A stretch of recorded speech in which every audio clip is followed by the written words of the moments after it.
Yo, it's just a black podcast. We're on episode 61, Josiah. It's crazy. We have 60 plus episodes now. Dang. Yeah, we're out here. I'm Jordan. That's Josiah. We got a guest, as you can see. We got the lovely Sarah Sigman with us. I've been knowing Sarah since she was a kid. Yeah. And since we were all kids. They were all kids. Yeah, Exactly. They were all kids. I was probably like a teenager, maybe, probably like right at 14, maybe, or something. And I was telling Josiah before we got on here, Sarah, you are responsible for my Samoas addiction. Yep.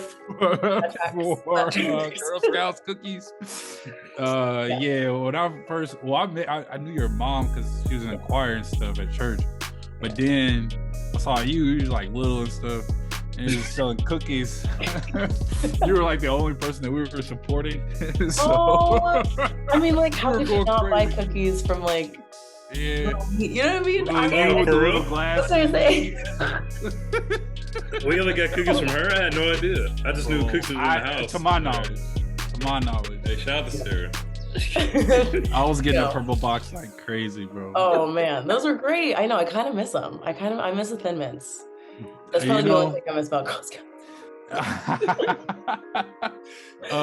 It to the point where I'm getting like fake Samoas from the store now. Oh, I mean, like The Kroger brand. The Keeblers, the Kroger brand, the Aldi what are they brand. called? Do they have like a different? Think a funny name.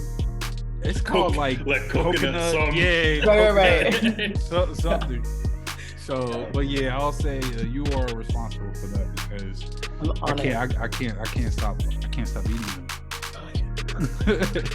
I saw that you can order Girl Scouts on Amazon now. No way. Yeah, it's crazy. You can order Gone are the days. I was say it's all year round now. Wow. But like, I'd rather just get them from the store or like from the table. You know, yeah. Why would I wait? Or you want to wait a day or two for? Do they still do tables? I have not seen a table in a long time. You're right. I haven't seen it either. I haven't seen. They be out in the streets here in Nashville, bro. Like in front of the grocery stores, still. Like, yeah, they be out here and then at church and stuff. Okay, I'm gonna look because also the prices. I don't know. I was gonna say they went up. Inflation. Inflation went up for Girl Scout cookies. They were like $3.50. Exactly. Now they're like close to $6, I think. Yeah, I believe it. It's crazy. That's crazy. Yeah, it's crazy. But yeah, fast forward now, you're like grown now, doing your thing in New York. So we appreciate you getting on the pod. Oh, thank you for inviting me. Yeah, no doubt. We had to we've been wanting you to get on here for a while, but scheduling. Yeah. It's crazy.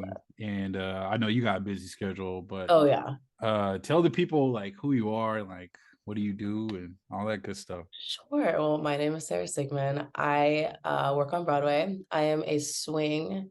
That means I cover the female dancers in MJ the Musical on Broadway. Yes, sir. Yeah, and I joined about a year ago at this point, which is wild that I've been there for a whole year. Woo, that's a lot of time. You joined Broadway a year ago or the Michael Jackson show? Both. So Michael Jackson was my Broadway debut. I had done different national tours, different like regional theaters, but this was my Broadway debut. And my Michael Jackson debut. Yeah, it's pretty cool. It's still fun. Like I was in the show last night and like, oh my God, the audience was so good. It feels the same as it did a year ago. It's so fun. Our parents went to one of the shows. And they're loving it. Even my dad was saying it was tight. And my dad not like a right. Well, he's not like a live performer. They saw it twice. They saw it twice because the first time, I don't think they knew that I wasn't in the show every night. That I just like got slots. So, like they bought tickets. I think your dad bought your mom tickets like for her birthday. Yeah, and I didn't know. Yeah, I wasn't sure. I didn't know that was like the thing. So then I was like, oh my God, Mom, like I'm not in the show. I'm not in the show. There. I mean, like, it's an incredible show. Like my friends have seen it with me, without me. Like it's a great show regardless.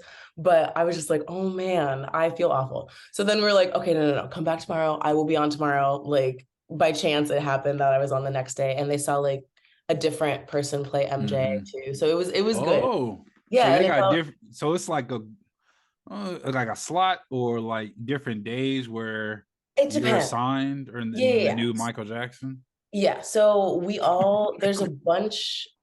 What'd you say? The new Michael Jackson. The new Michael Jackson. Well, there's like, we have the onstage cast, like the original cast, and then we have a bunch of offstage people. So like there's 2 standbys for MJ and middle Michael. So there's like, the show goes through his life. There's his life. Wow. Yeah, there's little Michael, there's middle Michael, which is like the like Don't Stop. Yeah, off the wall, Mike. Yeah, like middle Michael, and then like grown Michael. Wow. And yeah, no, it's like, it's crazy because like the schedule is insane. The show is the hardest show I've ever been a part of, and most people in the show say the exact same thing.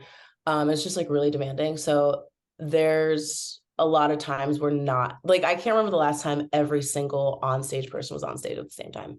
Like we interchange so much, and like I know 3 different roles, so like I could go on for like 3 different people within the course of like 2 days. Right. So like, yeah, it's kind of just like whoever comes to work is gonna be on. Right. And sometimes you don't find out until like you get there, kind of like, or at time decision. Gone on at intermission before. So a lot. That's crazy. So your mom has a similar background as you, yes. Or like, was she ever on Broadway, or is it? Yes. Yeah. Oh, okay. Both my parents. Was she in Dreamgirls? Yeah. Okay. Dreamgirls. That's crazy. And hold on. Let's talk about your pops. I see you posted your pop's birthday today. Yes, so today's my dad's birthday. To Mr. Jeff. Shout out to the shout out to Jeff, because shout out to your dad, because your dad gave us a shot when we didn't know how to make music at all. We're JC Squad back. I remember that. Yeah, like JC we Squad have. Was it on a CD? I think it was on a CD. I still got them somewhere. I still got both of them. I know my dad has it. You know what I mean? Next time I'm home and I find a boombox where I can play a CD, I'm gonna play it, because I literally remember. Don't play the first one. Play the second one. The second was way better. The second was way better. The first one was kind of like. So, I'm gonna play the first one. Don't do that. You're not gonna be. I need it's a discography at this point. I guess. I guess it's growth, because we did that, and Jay, I think Daniel and Jay already had the juice a little bit. I was still kind of young with it. I didn't know what I was doing. By the second I guess EP, you call it. we were straight, because we had Malik in there. That was one of Kurt Franklin's producers. He had linked us up, and then we had Flo Malik out. Yeah, we had Flo Malik out to Indy. Yeah. Josiah, you probably don't remember, bro. I was just vibing, man. Come on, I was vibing. I was vibing too. I had hoop dreams back then, man. No, he was an AAU or whatever. It's all coming back to me. Like, I literally remember y'all in my house, like in our house. Like, I was just like, we even had Jeff play on Jeff play on the song, and then fast forward in the Sound of Mind era, we had Jeff playing on Fireball, and that's. He's so good at like the acoustic, like he's so dope. Yeah, and then like hearing his background, I used to write for like big time artists or play with them in shows, like, and then like your mom and like your mothers and Dreamgirls and Broadway, and now you filling in those footsteps. Like the legacy is just kind of like a full circle, which is crazy to see. So I'm glad to like kind of see the growth in you. That's dope. Thanks. It's fun. I feel like, no, they tell me all the time. They're like, they're so proud. And I'm sure. Yeah, they love seeing the show. They've seen the show so many times. Yes. I've seen it. Wait, you saw it? I think I saw it the week before you even started. I remember you were like, bro, like, wait, next week. Yes, you like DM'd me or something. You were like, I was just there. I remember this. Yeah. Dang, that's you gotta crazy. come back. Y'all have to come back. I gotta go. Like, so how long is the show going for? Until people get tired of it? Yeah. Like I had no idea it worked like that. Really well. Yeah. It's kind of, it's such a blessing, because I feel very secure in this show, because we're literally always sold out. We maybe had one show last week that I was like, oh wow, like I've never seen a theater like this, but it looked like they forgot to sell tickets for that day. I was like, what is going on? But usually we're like completely sold out. There's standing room. So like the 25 people that come in later, they can be like, oh, can we like stand in the back? And then they're like completely sold out. So like, yeah, it's kind of just like if the show starts losing money, if like people stop coming, that's when the shows close, unless it's a limited time engagement. But ours. So how does that affect you? So like talk about like Broadway and like the industry, like for people like for me and Josiah who really don't know, we just kind of see you perform and see the IG posts and see you all happy. But like, how does that like?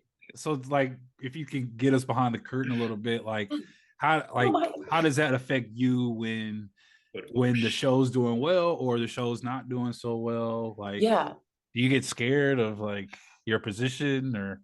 Yeah, potentially. I mean, before joining MJ, I was on the Beautiful tour, which your parents also came to see me. That's what's up. But that show was that was in New York too, right? That was in New York. It was on Broadway for a while, and then like so what happens is like shows will be on Broadway, and then they'll also like send out a tour. So like we're sending out a tour, I think this summer. So it's going to be not like a completely different cast because some people from Broadway are going on tour. Yeah. But so there's like usually a Broadway company and a touring company, sometimes more. So like Hamilton, they have like 4 different touring companies. They have a Broadway company in Australia, Germany, like West End, you know, so like, and that's what our show is going to do. Like it's giving Hamilton, like MJ, like the path of MJ, it seems very Hamilton-like. But there's like other shows that are revivals or like across the street from us is Funny Girl. And we just like Playbill is do you guys know what Playbill is? It's kind of like a website / like newspaper. Yeah. I at least know that. No, it's fine. It's literally like a news website, but it's for theater, film, you know. And they just announced that Funny Girl's closing across the street. So it's kind of like, oh my God, they're closing, I want to say like September or something. And I was just like, oh man. So I like reached out to my friends on the show. I was like, y'all, like, how are you? Are you okay? Because like your contract is up in September. Contract is up. You got to start auditioning again. Like you have to find another job. Like your job is only really secure as the show is.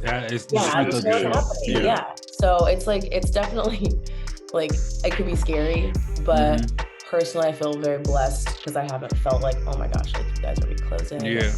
So would they give you like a warning, like 2 weeks, like 4 weeks warning, like okay, this might be the last day? Yeah, they'll give you a warning. Yeah. I was gonna say it's not like some industries are kind of like cutthroat. It's like like the NBA or something. It's like tomorrow you could be traded. So not that I've heard of.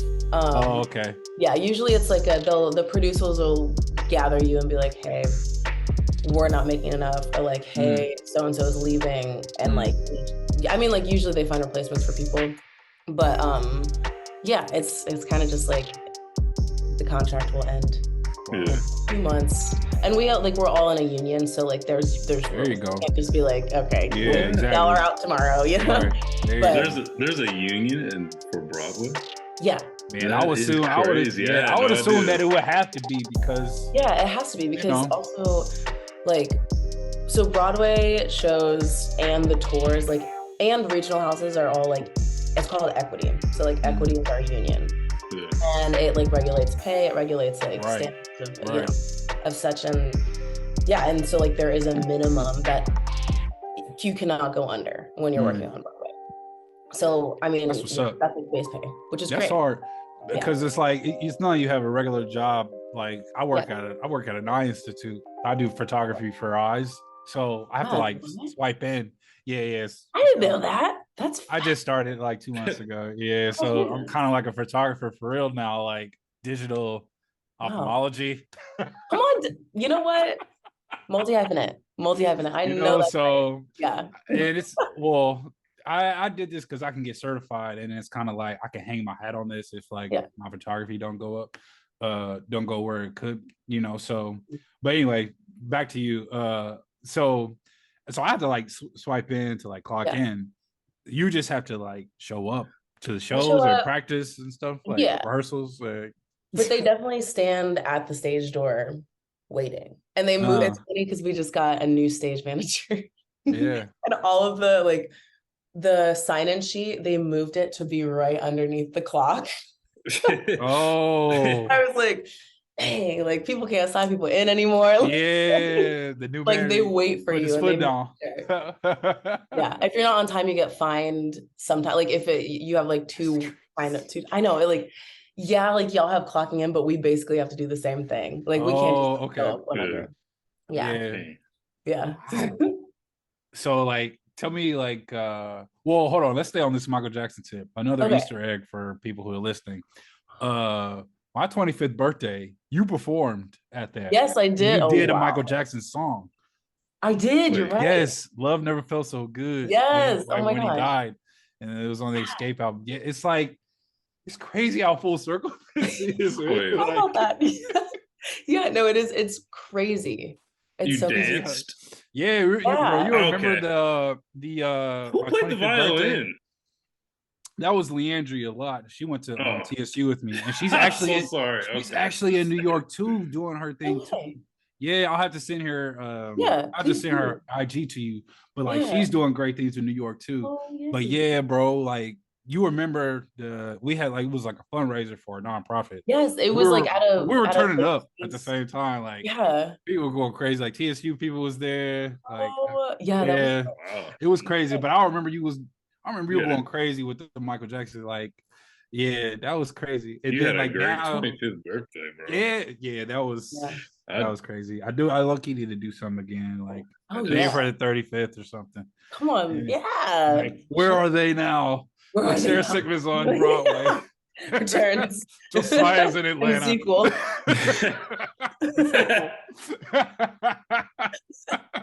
But yeah, it's just crazy how like full circle that is. So I had to shout that out because like, oh my god, yeah, completely. Yeah, it's crazy, right? Yeah, it's like it's Michael Jackson. Like so but I want to ask you who wrote this Michael Jackson theater? I guess it's not like a play. Okay. It's like a musical, right? Or it's a musical. Okay. The director choreographer is Christopher Wheeldon. I'm about to write that down. Oh yeah. No, he's great. So I can Google him. he was mostly. What was his last name? Wheeldon. Yeah. He is our director and choreographer, which is why there is so much like dance in the show. Well, not why, because Michael Jackson's a dancer, but so he's typically like he's more in the ballet world. So like oh my gosh, I have like the transitions in the show. Oh my gosh, like that is all Chris. Like that, it's so cool. The person that wrote the book, like the script, her name is Lynn Nottage. She's this incredible Black writer here, and the book is great. Like it's funny, informative. Like it really. They would just like really do a good job. Like the show, for people who haven't seen it, it takes place in 1993. Like Michael Jackson rehearsal. They're about to go on the Dangerous tour. And I'm about to say the peak, Mike, 93. Yeah. Like oh my gosh, yeah. Like it's literally like 3 days before, like leading up to the Dangerous tour. They're about to go to Germany. And I love that album too, though, by the way. Oh my gosh, it's so good. It's like unmatched. But yeah, so he has like a bunch of flashbacks though, and like there's a crew from MTV that comes in and interviews him. So like, and wants to like document the last couple of days leading up to the tour. So like basically he's in an interview the whole time, and like we're his like backup dancers. And there's like background singers and stuff, and we're just like in the studio space, but like it changes into like back when he was discovered. Wow. Back when the Jackson 5 was discovered, and like back when they went on the Victory Tour, and like it goes through all of those like parts of his life, and then it like really delves into like his family life and his father, who was very abusive, and and like the relationship he had with his mother, and then oh my god, there's this beautiful duet, and I'll be there, and God, like I still get chills being in the show, like off stage, you know what I mean? But the show is incredible. We won sound design. The sound design is insane. I remember y'all won a lot, So do you win Oscars for those, or like what type of awards? Tonys. Yeah. And we got to perform on the Tonys last year, which is insane. Like, I still can't believe that I was there. When are the Tonys? Like what season? In spring, summer? Spring. It's spring, summer. So do you have a Tony? Like a physical Tony yourself? I don't have one. Our director does. Our director, our sound design, our lighting design, and Miles, who plays MJ, have like physical Tonys. Wow. Yeah, they're like these gold, like they look like a Golden Globe to me. Like, if I didn't know what any of the awards were, I'm like, it's a Golden Globe. It's just like a circle, and then it has the gold thing, and it's like that'll boost your resume though. Like, I want an award-winning. Yeah, it does. Yeah, and it really sells tickets too. I mean, the tickets would sell themselves because it's Michael Jackson, but like now we have, like, they changed the Tony Award winning, like Tony Award, 4-time Tony Award winning, like I think we were nominated for like 6 or 8, like something. We're nominated a lot, which is great. Do you see this getting traction on, like, you know how Hamilton's on Disney Plus? Like, you see, like, I hope so. Prime or HBO will come pick it up or something? I don't know for sure, but I feel like that would make a lot of sense because it's just so good. And like, the people that come to our show aren't typical like Broadway goers. You know what I mean? Like, Michael Jackson fans. Yeah, it's Michael Jackson fans. Like, they're coming for concert. They're coming for Michael. And like, but like, it's such a blessing because like, it's access for everybody to like, you know. So I hope that we have that opportunity to like record the show and put it on some. How many times have people like asked you if you've been to Gary since you're from Indiana? A lot. And then I hope your response is, "Why would I go to Gary?" Yeah, literally. I'm like, nope, I'm from Indianapolis. Nothing there, bro. I'd rather just go to Chicago. Yeah, right. Might as well. You're on the literally 5 minutes away. Yeah.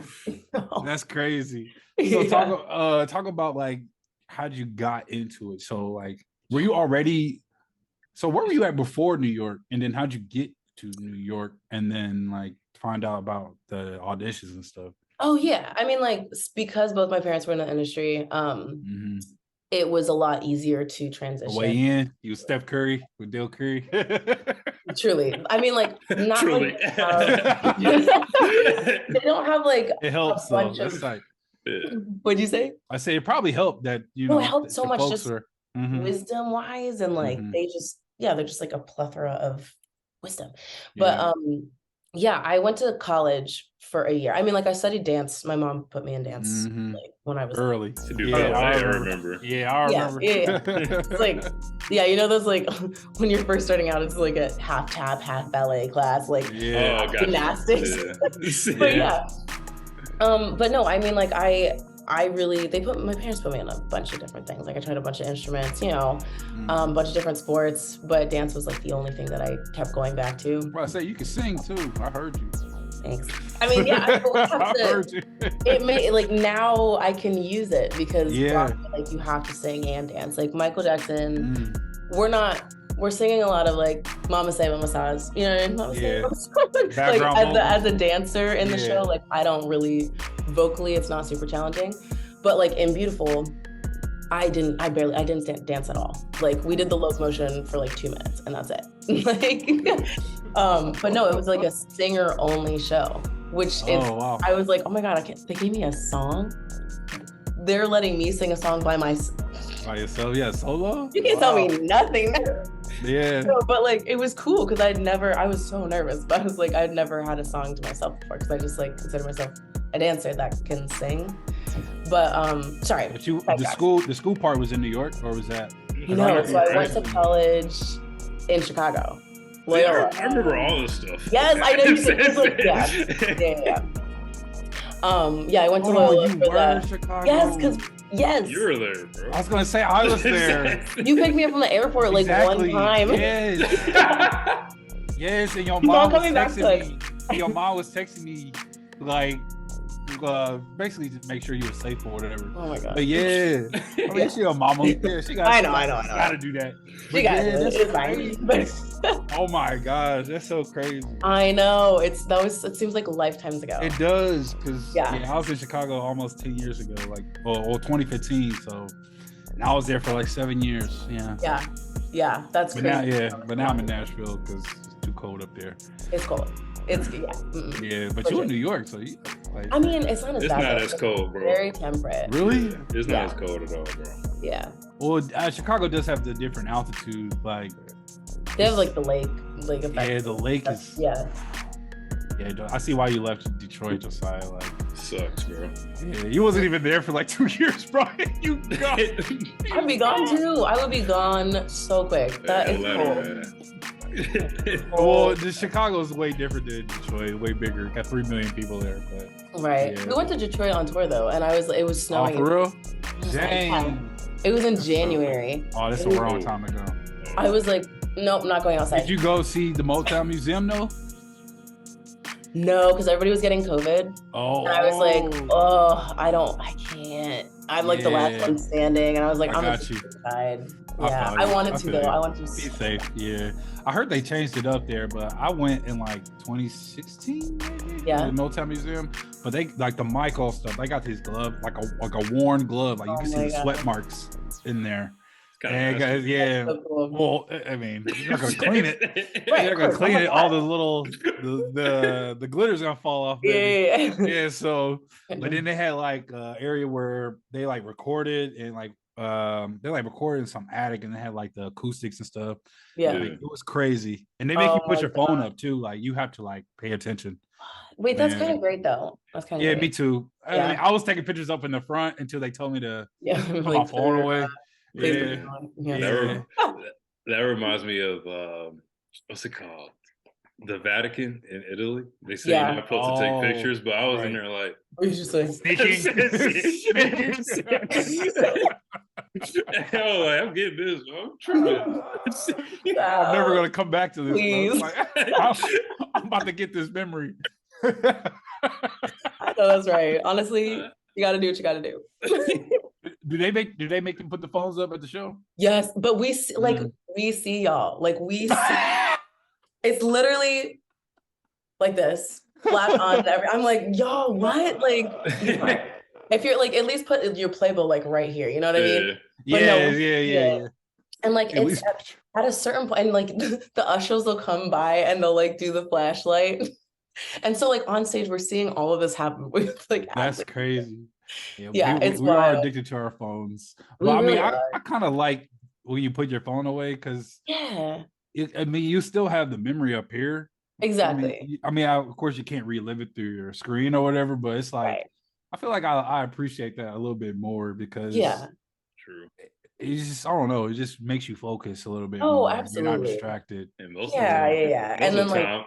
I'm not even looking at most of the time. I'm not even looking at the video I took anyway. It's just there. Right. It's just there. Yeah, it's there to just post it. Be like, oh, I was here.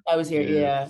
You can record at Bows though. I have like so many videos of our like finale, just because like that's when everybody's phone comes out and nobody like says anything. And most of the time when you pull your phone out, like you're not really paying attention to what's really happening. You're like focusing on the recording. Yeah, you're not really enjoying what's happening. You're just trying to, I don't know, show off or try to tell people that you're having an experience. I don't know. I'm a little old school.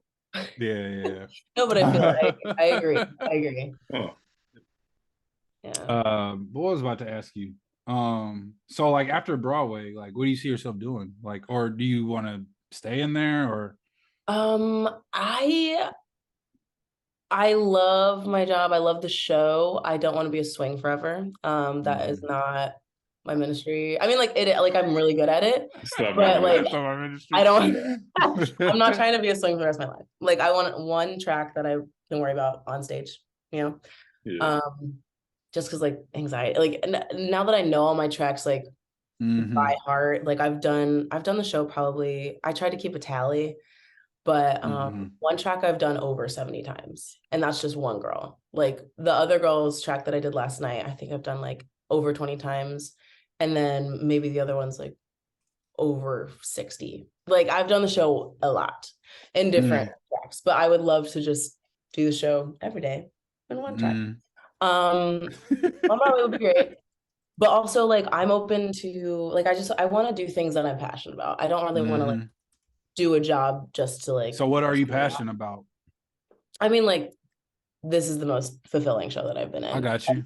Yeah. But there's another show that's hopefully tracked for Broadway called Goddess, and that is like from what they did an out of town tryout in Berkeley, and I had a couple friends in it, and everything I saw on social media, I was like, yeah, I would potentially. There aren't many shows that I would leave MJ for because I feel so, like, fulfilled. So when you're doing, like, you have to just, well, do you have to just stay with one show, or could you do like multiple? It depends on your contract. So like, okay, like you got an agent or something? Yes, I do have an agent. And they negotiate contracts and they send it out. Yeah, I know, it's great. But you can do. There's a lot of people that, like, since we are established in our show right now, like, we're not in tech anymore, we're not in previews. Like, we come to work at night. Yeah, we have rehearsals, but like some people have more rehearsals than others. Like, I'm always in rehearsals with new people coming in because I'm a swing and they want to give the people that are on every night a break, usually. But you can do a lab at the same time you can do your Broadway show at night. So like there's a lot of people that like are doing like a Soul Train lab, you know what I mean? Or like there's that I don't know what it's gonna be, but the audition was fierce. I was like, ooh, come on, Soul Train on Broadway? Are you kidding? Like, that sounds tight. Oh, that'd be so cool. Sound tight. But yeah, you can go to like your daytime workshop. It's like, it's a lab. So you're kind of just like discovering things. Like, you get new pages, you throw out old pages, like you're working on creating this show. And then you can also do your thing at night. And then maybe when that goes to Broadway, hopefully you'll be original Broadway cast and you had input in it, you know? So yeah, but you can't really be in two shows at once. Yeah, technically you're probably gonna be too exhausted to even do all that. Yeah, and also we have the same schedule as everybody. Like, we're all in the same hour, so it's like you can't really go back and forth. I mean, personally, I can see you like doing stuff with like big time celebrities, like, you know, Solange. She'd be having the shows out there. Oh yeah, I can see you doing stuff like that. That would be so fun. And like, I want to do film and TV. Like, I don't want to just. Yeah, I was gonna get into film. Like, yeah, I could see you. Oh my gosh, yeah. So, like, I take acting because I'm like, oh yeah, like I want to do that, and I've like talked to my agents, like, y'all, like, please send me out. Like, I want to be like, even if it starts on as just like a walk-on role, or, you know, but like series regular would be nice. You know, shoot for a Marvel movie. Yeah, I mean, like, I could. Dude, you can. Okay, so Marvel has a show called Hawkeye, right? Set in New York, and then they had to play the Steve Rogers play, and it's like a real play. It's like a real musical. It's like a real musical. And it's called Rogers something, and then Rogers the musical or something. It's like Captain America, like Rogers the musical. And like at the I think the finale of Hawkeye, the last episode, you can watch the whole thing. Yeah. But then they're like doing a real tour. Like, Marvel's doing a real tour. They're setting it up. Yeah. So like, I would look into that because like you could like get into Marvel Studios and then like we'll see you in like Miss Marvel or something. Like, I imagine Sarah was like a superhero. Sarah going against Kang. Sarah sitting next to Jonathan Majors. Kang. I went to JCA with her. Oh my god. No. Nah, but it's a possibility though. It's a possibility. Like, the possibilities are endless. And like, we have so many celebrities come to see the show. So like, oh word. My gosh. Who have you met, or who's met you? Who's met me? Yeah. Beyonce came. Beyonce, Jay-Z, and you should have saved that for last, but that's I know.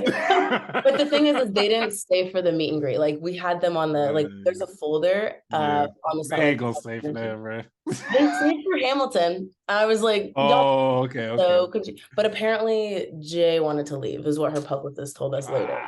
Jay, he probably had to go to sleep. I know, probably. You can sleep when you're dead. Okay, like, was Blue there, or Sir, or no, none of the kids were there. But we there were pretty much the whole cast was on. So like all of the swings and understudies were like at the back, like watching her watch the show. Watching you, yeah. Oh my god, Beyonce saw you, bro. That's crazy. Literally. But we met. So Paula Abdul came that same night. That was dope. Crazy. Madonna, we met. Stevie Wonder. Wow. There's a heavy hitters, yo. Oh my god. Sierra and Russell and their kids came. Oh my god, their kids were the cutest. There's Baby Future was there. What'd you say? Baby Future was there. No. They're like two Oh, okay. It was Sienna and then the little boy that's like older. Maybe Future. Maybe Future. Oh my gosh, there's so many people. That's crazy though. I know. I'm blanking. It's New York. I mean, I feel like you can run into anybody. Nas came. Yeah. It was Nas. That's hard. Wild. But yeah, Nas going to a musical. Yeah, and he loved it. He came in, he was in his coat, and it's like we're all like, yeah, Nas got that raspy voice. Yeah. Oh man, that's so cool. It's so cool. It's like I can't believe like they come to see us and like. Oh my gosh, Felicia Rashad, Debbie Allen literally was just there. Oh my gosh, yeah, it's just there's so many people. Yeah, the kids from Stranger Things came. Oh, that's hard. It was cool. It was really cool. Hard. So do you ever get to connect with these people or just actually kind of. It kind of depends because like Madonna was very like she was waiting. Oh my God, Lindsay Lohan came that same day too. So like Lindsay came out and we're all like, oh my gosh, like hi. Oh, Lindsay Lohan. Here, Travis. I'll be lit. Oh my dude, you and literally. Impeccable. Herbie Fully Loaded. Yeah, literally. Like, oh my, you said Herbie Loaded. Yes. Oh, like, I forgot about that. I know. You can think about Herbie. Come on, like. Is that the car movie? Yes. Yeah. The little bug car. It's so, like she was so nice. She was so nice, so funny. She came with her mom and her brother and some friends. And like Madonna was like very like reserved, and they were like, okay, everybody, we're gonna take small group pictures with Madonna. And so like we'll like walk up. Picture. Next group, and I was like, wow, this is like scary, but okay. Yeah. Like I mean, I don't know. Hey girl, but no, I mean like some people like oh my God, Jasmine Guy and TC Carson and a couple other people. Dang. Were all it is Michael Jackson. I mean, like it's crazy Jasmine, they're coming, but it's not surprising that they're coming too. No, exactly. Has But Jasmine came? What'd you say? Because like Michael's family came, like Janet. Yes. Okay. Like the whole. I mean, Jana hasn't come yet. LaToya has not come. But Prince actually came the other day. But he's seen the show several times, and the brothers like whenever we had parties. Jermaine actually has. I don't know if Jermaine's come yet. But the other, like, they... Let's get serious. That's all. Let's get serious. I think Stevie Wonder wrote that song. Yeah. Like, oh, really? Like, they were at the Tony's party. They were at, like, a different party. So, like, we got to meet them. Paris. Right. So you are a celebrity now, damn near. Like... Apparently, I don't know. I'm just, like, in these rooms sometimes, and I'm just like, who let me in here? God be Godding. God be Godding. Okay. For real. But yeah, I mean, sometimes it depends. Like we went out for drinks with them. Like not I mean, yes, them, but like Jasmine and TC and everybody, like they're like, let's go get drinks. And I was like, get over here with you. Like sure. Exactly. Man, how's life in New York? Just as a person, not like Broadway. As a performer, yes. Well, as a person, that's a loaded question because there's like barely any work-life balance. Dang. So I mean, let's talk about it though. Bit to us. Like yeah.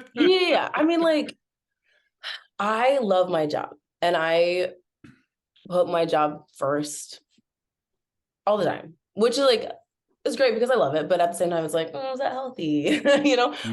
But I feel like we all do because the schedule is very demanding. Like we can have rehearsal all day and then have the show at night. We basically work nights. Yeah. I guess you're like an NBA player. Kind of. And then you still have to like maintain. I mean, with this show, I mean, I have a gym membership, but the way that I'm barely there because like this show is insane. Like the cardio is insane. Yeah. Like everybody's when they started last year, like they had to get all of their costumes like tailored because of how much like it's just insane. Oh, because you're constantly dropping weight, toning it up. Crazy, yeah. But yeah, I mean, like life is good though, because like I think I used to be a morning person. Can't really be a morning like I could still be a morning person, but I'm just like I'm asleep till. I'm a morning person, man. But yeah, I mean, like most of us hang out after the show. Like we'll like sleep and like have time to ourselves during the day, and then like we'll go to a bar afterwards, or like we have Broadway bowling on Thursdays, which is like like we have little shirts. Oh, for real? Yes, like Big Lebowski? Like the with the collared shirts? Literally like the collared shirt. Oh man, that's hard. Short sleeve, and it says Smooth Criminals on the back, and it has Michael Jackson's bowling ball. Yo, that's a dope name. No, it's pretty cool. Are you a good bowler, or are you just out there for fun? Like, no, I'm not. I come for the fellowship and the chicken tenders. Like, literally, the chicken tenders are incredible. The chicken tenders. I go for the tenders, y'all. I can't. What can I say? You sound like Ron Swanson. Ron Swanson. Ron Swanson. Now, because our grandmother and my granddaddy used to bowl like heavy. They used to be people dope. Are serious about it. Like, yes, they were serious. Like, they said they own ball, the wristband, the white foul. You gotta like lose some lunches for it. Oh my gosh. Nah, my grandmother used to say, if you beat me, I'll give you like $20. And then I only beat her like maybe once or twice in my life. But $40. $40 richer, I guess. But and like for your ego, you know. But next Thursday, we'll give you this this tip. Just it's like a clock. Well, my grandmother said it's just like a clock. You're just gonna go up to 12 o'clock for your follow through. Okay. When you bowl, just 12 o'clock, and then you aim for the middle arrows. Yeah. Not the exact middle, but the ones on the side, like the ones on the side, and the ball will like kind of gradually go towards the middle. Okay. She would be ashamed of my last bowling performance. She's looking down from heaven like, I taught this boy better. Oh man, I'm sorry. Sorry, grandmother. But nah, Smooth Criminals is a crazy name. That's hard. I might use that as my fantasy football name. Like, it's pretty cool. I mean, we voted on it. So when we started, for sure. Like, so there were, what was it? King of Pins was pretty funny. Oh, King of Pop. So like King of Pop. What else was there? There were a lot of funny ones. There were a lot of funny ones. Off the wall could have been hard too, though. What? Off the wall. Oh, that would have been cool. That would have been cool. Yeah. Yeah. But yeah, the puns are great. I like it, though. All the other Broadway shows come to, and they all have their jerseys with their colors, and like Wicked, like they're the Mora Bowls, because like the Mora Bowls is like it's a thing, but like Mora okay. Bowls, I was like, that's funny.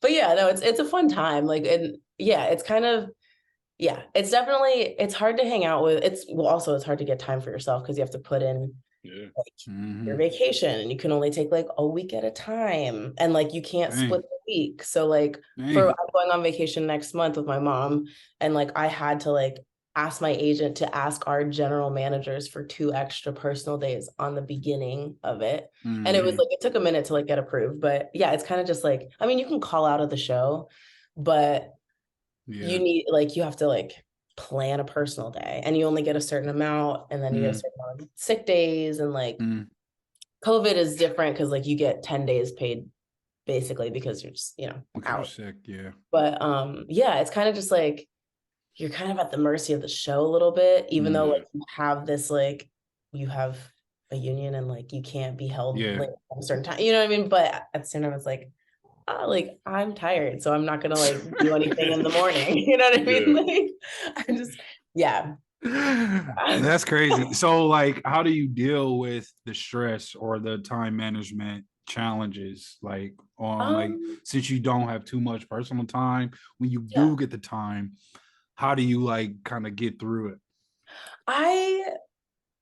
That's a really good question. I mean, like, in terms of personal time, I like, sometimes I'll try to set my alarm a little bit earlier, and I'll be like, okay, like, today I'm going to go to the gym. Like, I'm going to do it today. It's going to happen. Or like, today I have to go grocery shopping. We only get 1 day off, and our days off are Mondays. So like, if we had 2 days off like everybody else, I'll be, the way I wish. But sometimes it's like, it makes me appreciate my weekend a little bit more now. My Saturday and Sunday, because you lucky bastards. Like, I love that for you guys. I mean, it's like school. Like, you get the weekend, and Sunday is gonna be quick, and Monday's gonna be right here. But that's crazy though. I would never have thought that. Like, I would have thought they would give you all at least a day of rest. Like, more than one, because y'all dancing, y'all moving, y'all, it's truly like sometimes it's very much about the money. Like we're in America. We're in America. Like let's be honest. But but I mean sometimes we like, so our show, we have just a matinee on Sunday. So we have our night off. So that's normally that's like our Friday night. It's like during the day. Okay. We go out on Sunday nights. And then Mondays we have off. And then Tuesdays we're not called until like lift call on stage at like 6-10 p.m. So that's like kind of a nice chunk of hours that we're not called. So like, too bad. You can take a trip. Like I've gone home, like I've gone to visit my parents in Florida. Like we took, oh my God, we did this trip and we called it Black Fellowship Weekend. So like a bunch of us from the show like rented out a cabin in the Poconos, and we went Sunday after the show and we came back Tuesday, and it was so fun. So like I'm very fortunate. We're like everybody in our show is just incredible. Like we're just family. So like, is it a lot of young people around your age, or is it kind of? It's just like a range. Like I'm used to being like one of the youngest people in the cast. I'm not. That's what's up. But like it's cool because like everybody, like I mean it's also cool because we have like kids in our cast. Like we have 3 kids, and they all cover Little Michael and cover Little Marlon, but one of them is like specifically Little Marlon, and then there's people that do Little Michael. But so they're like the youngest, and we just got a new Little Michael, so precious. He is a little kid. The other kids are like 4, okay, like they're big kids. He is 10. He is teeny tiny, like sweet thing. But yeah, I mean, like Tavon, we watched him turn 21. I think he's still 21. Miles is 23. We have like a couple 22-year-olds, but then we also have like a lot of the dance ensemble is like in their 30s, which is incredible. I think like it's such a hard show, but like it just shows you like how strong everybody is, We have like 50s and up a little bit too. Like it's Is it Joe Jackson? He used to go to our church. The guy that plays Joe, right? Yes, actually, yes, Apollo, which is so funny. Hold on, who used to play? You said Joe? Yeah, the guy that plays Joe. So the guy that's playing Joe Jackson. Yeah, my mom told me that. Wait a second, pause. The original Joe Jackson did go to our church for a long time. He was from Indiana, but now the guy that was Tito Quincy, the Tito Quincy track, is now the Joe Jackson track. And he too went to our church at some point. He was like, I know Eastern Star. I was like, no way. I didn't even know. Shout out to Indiana, man. We out here. Yeah. Both of the Joes in the last year went to Eastern Star at some point. So that's crazy. But yeah. That is crazy. Yeah. Wow. When the last time you been to Indy? Probably never, because your parents not there. Yeah, no, it's I want to say like last April, maybe. Not too bad, I guess. Yeah. You gotta go during the All-Star game if you can. Next year. It's till 2024. Yeah, if you can. Yeah, potentially. We'll see. Cause you gonna be the celebrity out there. Man, get you a ball player. Sarah Sigman is at the game. Hilarious. Hilarious. We'll see. But nah, that's hard though. I had something else to ask you. What have you learned about yourself since doing all this?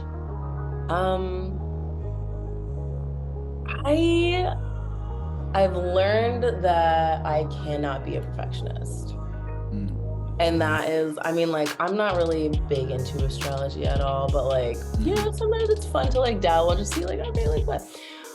Virgos are very much perfectionists, And so I was like, okay, sure. Yeah. Okay. Exactly. Your birthday in August? Yeah. When is your birthday, Sarah? The 25th, August 25th. Oh, it's like a couple days after Josiah. Yeah. We're almost birthday twins. But no, Virgo's in the orange today. Virgo's in the orange. What can I say? I mean, like, I think that the moon. Right. Orange moon.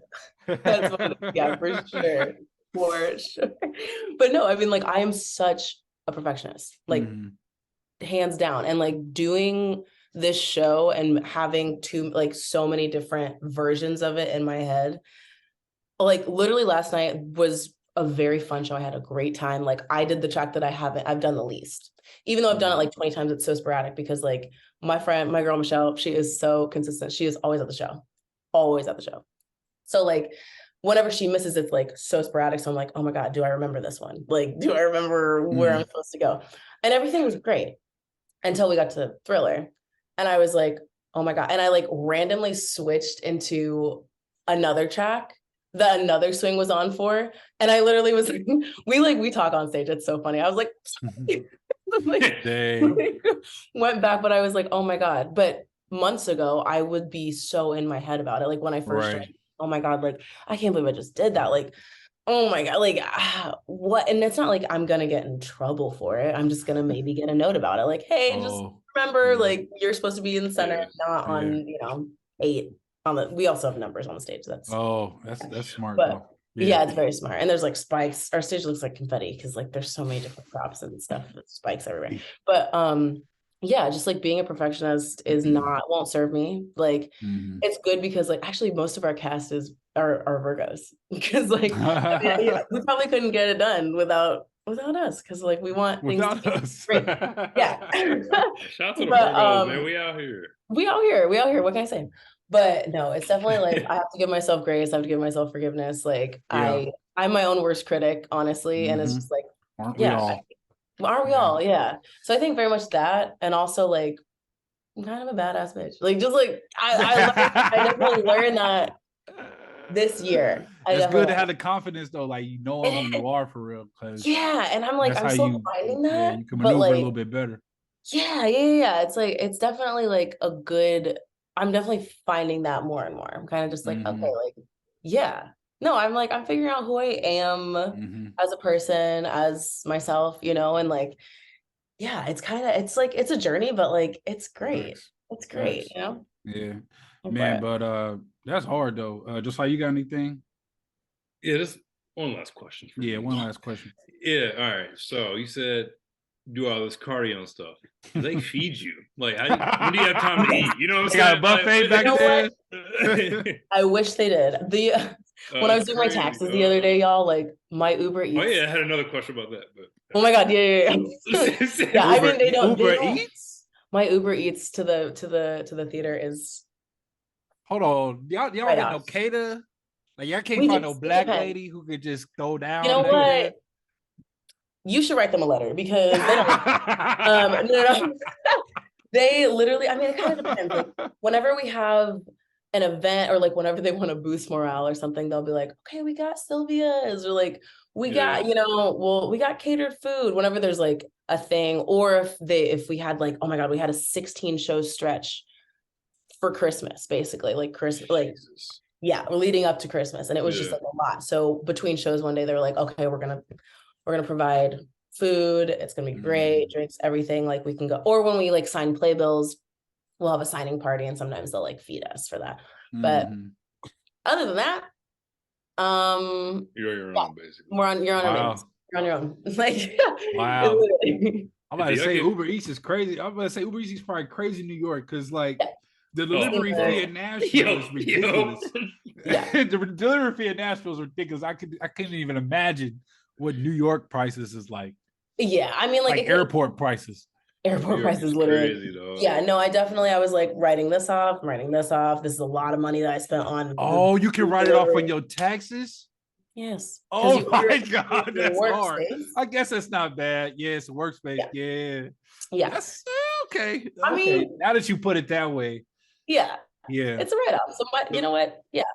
Do y'all get paid every show or like monthly? Or how does that work? We get paid weekly. And not bad. Yeah, no, it's actually kind of great. And the minimum pay for like baseline ensemble is like 20. I want to say like now it's because of the union, it's like 23 a week, which is great. But that's like also that's baseline and that's pre-taxes. So like, New York, like it sounds like a lot, but like you're really walking away with like half of that, or like 40 or 60% of it, because you also like put money into your 401k, and then we have like equity health insurance, and like and you live in New York, and we're paying like insane rent prices, so it's kind of just like but at least with like this show, everybody just like the cast got together and they did renegotiations, and so like okay, y'all like, little family, that's tight. Okay, Chris Paul. Yeah, I know, right? And then like, we have everybody was like, this show is insane. This is the hardest show on Broadway. This is one of the most successful shows on Broadway, and like the numbers are there. Like you literally look it up. And so they're like, y'all can't do this without us, and like we need more money. And like they basically like a bunch of them got together, signed a bunch of stuff. I don't know, since I'm like kind of original by default. I'm not like actually on the like original Broadway cast album. I'm not like, I didn't start with them, but like I got in before the Tonys, so like they're like, you're like kind of original. I'm like, thanks guys. But all the original cast like got together and they were like, we need more money. We want this, this, and this. We're gonna highball it. So then like whatever they come to, whatever it is, it'll be great. So, but the rest of us that joined after that still got like benefits from that, basically. So like my contract also went up. Yeah, so I was like, thank you guys for doing that. That's hard. You learning a lot. You learning a lot. Yeah, no, it's actually pretty fascinating. Like it's a business. Like it's and then you get like residuals too, because like there's a commercial, Residual income is it. Yeah. Oh my gosh. And then like the Tonys we got paid in like well, and then like we did this event at Lincoln Center. Oh my gosh, that was like it was a lot of money. It's great. Yeah. That's hard. But then again, like taxes, you know what I mean? So it's kind of like like you get this amount of money, but you're still like paying first. You gotta pay your taxes. Yeah, America is very interesting. IRS is the mob. You got to pay. Oh yeah, the mob. Nah, for real, Josiah. Bro, they gonna get their money. Nah, that's crazy. I do say if I ever make it to New York, I do want to check out the show, but I also want I see you doing your model thing too. Like I want to take some photos. Like let's do it. Let's do it. Or do like a vlog, or you know what I mean. I don't know if they're gonna let me backstage or something, but like you know what I mean. It depends. It depends. Like if somebody's doing a story on me, let me in type thing. Yeah. I mean, we've had that before, so you know what? All right, no, because I would definitely travel up there for that. Like, oh my gosh, that'd be cool. Nah, for real, that would be cool.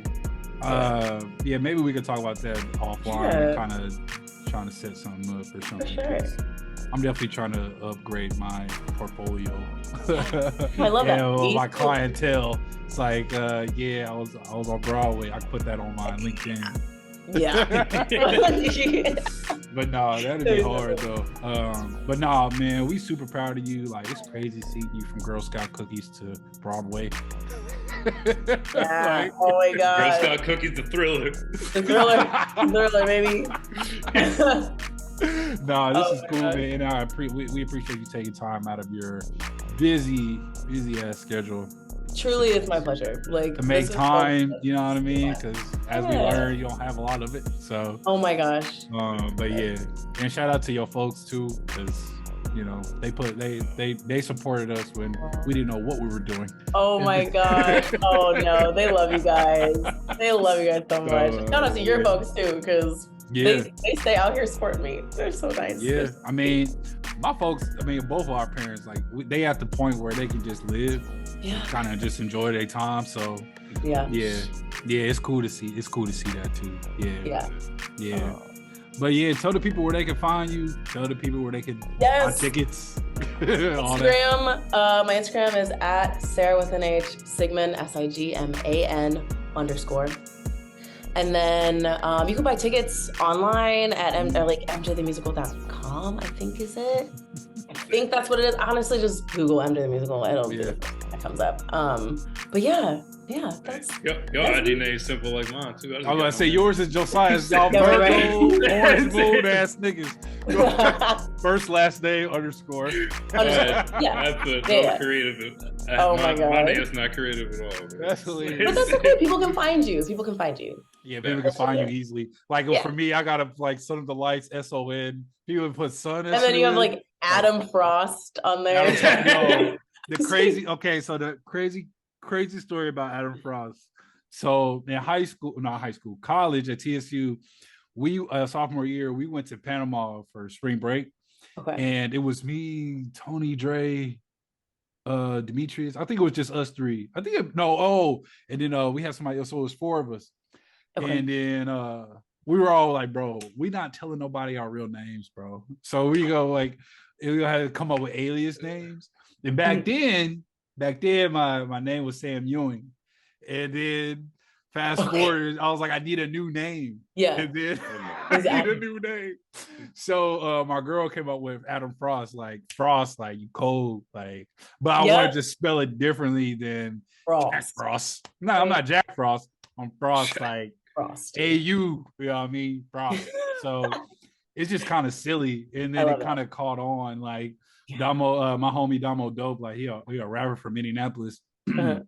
And he had put me on one of his songs. I had wrote a hook for him, and then I posted on the songs. I was like, he was like, "What you gonna go as?" I was like, Adam Frost, bro. Frost.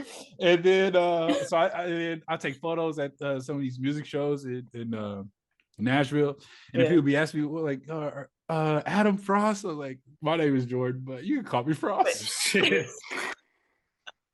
That's funny though. We're gonna see how far this go though. But oh my gosh, yeah, we'll see. It just came out of like being silly, bro. It ain't no concrete reason why my name is Adam Frost. But that's why I put the Jordan in the parentheses. So, right. So they don't see you. So they know you.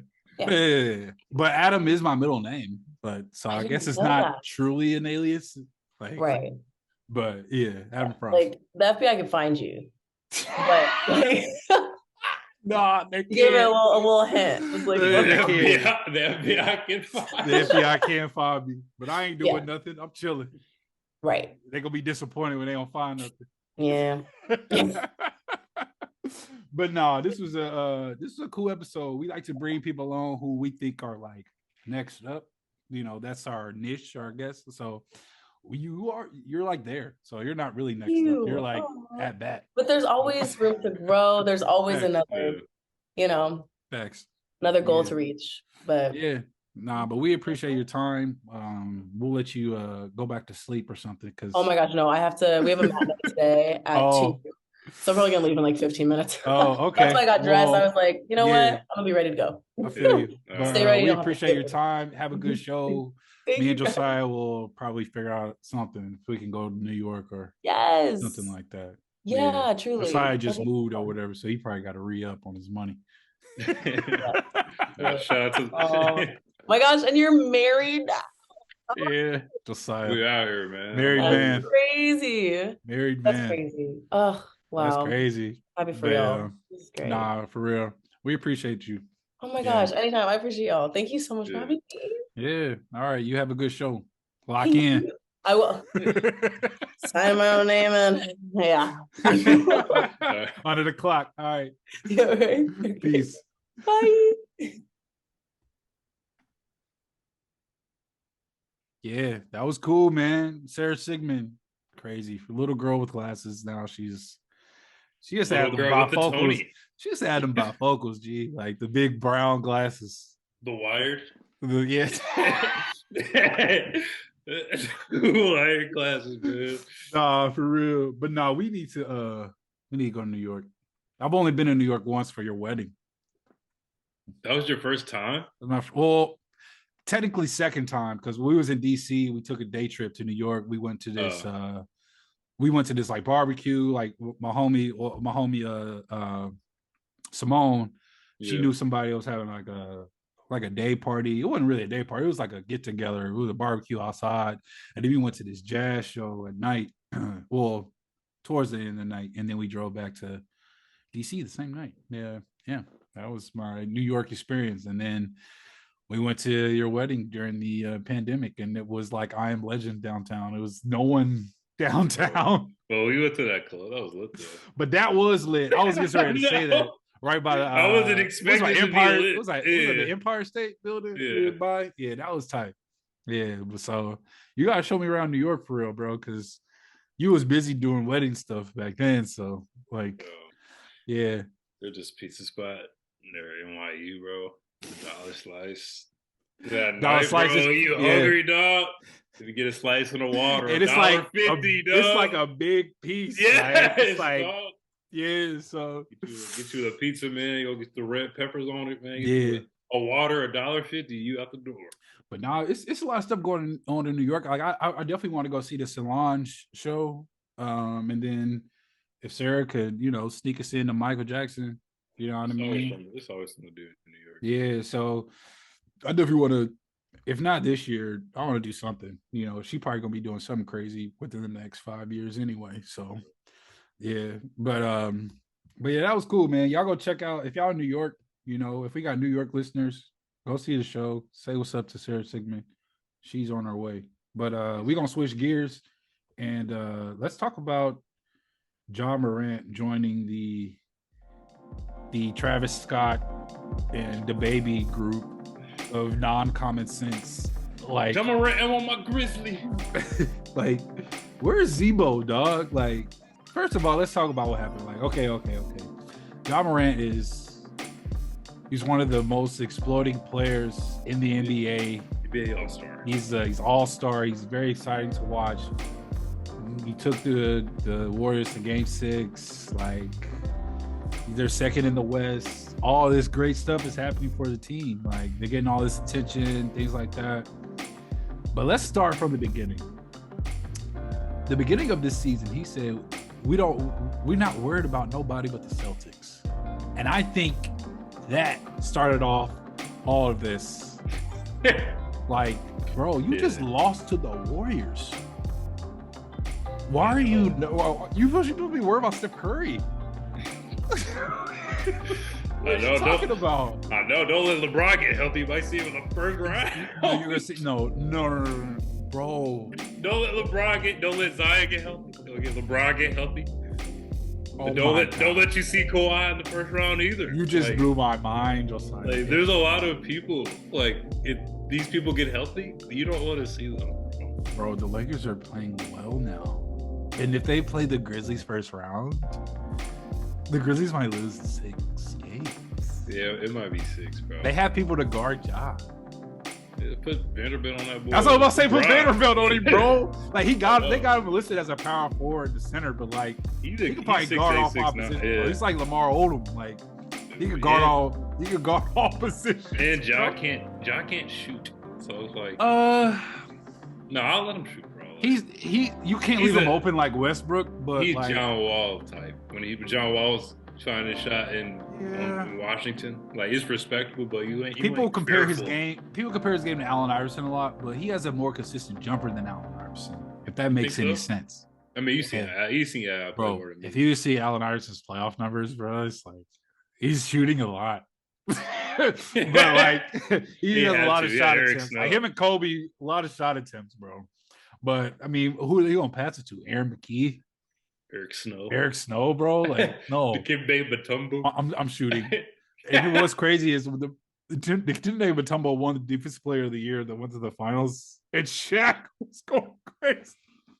I've seen Shaq's finals number. I'm like, dude, is this like, who are you playing? Shaq was crazy back there, bro. The Lakers Shaq. Oh my God.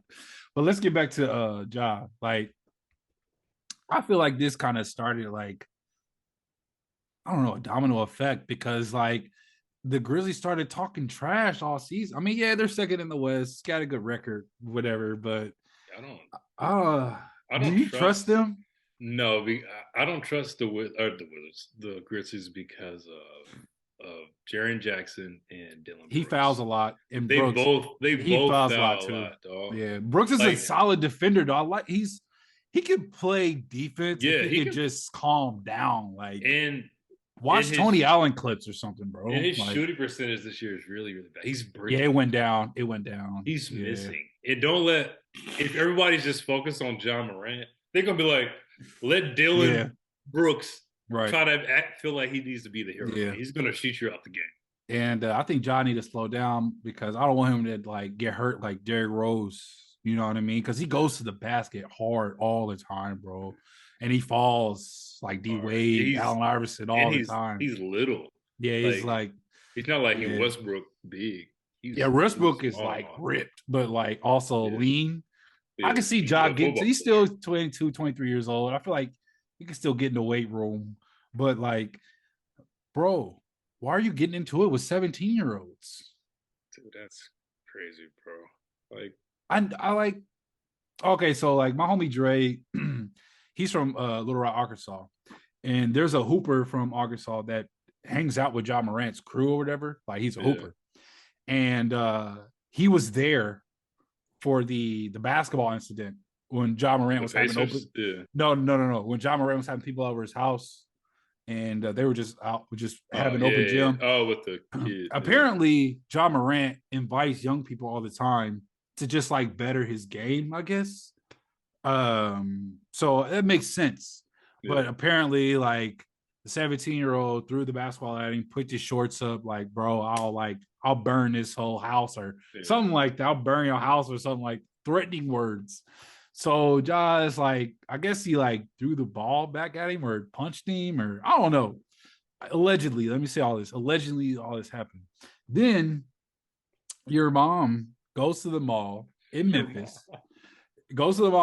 She's having an argument with employees at Finish Line, bro. She calls you, and then you come up with 9 niggas. Allegedly. So do you know that's not smart? Do you know when the Finish Line thing happened? Was that last summer too? It happened a while ago. I think because they're doing the investigation, the police are involved. It's like resurfacing. Because I'm like, was this the time when you had Nike like on speed dial? Yeah, true. It's crazy because or even before that, you're rookie of the year, bro. You can call I'm sure that your agent was in negotiations with Nike for your signature shoe long before this release that it just came out. You know what I mean? It takes a while for shoes to come out. Yeah, you know, production, stylistic, you know, so art, all that. Marketing. On speed dial to get your mother some shoes. You're in the NBA. Facts. PJ Tucker got a plug, bro. Yeah, bro. PJ Tucker's shoe game go crazy. Him and Chris Paul's shoe game go crazy. But like, bro, you're in the NBA. There's no reason why you should be going up to the Memphis Mall for anything. Mind you, you shouldn't go to the mall for anything. I know you're not a role player, bro. Bro, if you got 9 niggas in your posse, 2 of those niggas need to go and like go check up on your mother. Cool, but like, okay, if you go and check up on your mother or like go pick her up, fine. But like, bro, flashing guns, flashing lasers at the Indiana Pacers that you won the game. You don't want to beat the Pacers, bro. You don't want to do that to the wrong person because some people don't. You can learn. You'll learn the hard way, and you don't want that, bro. Like, I'm like, bro, like,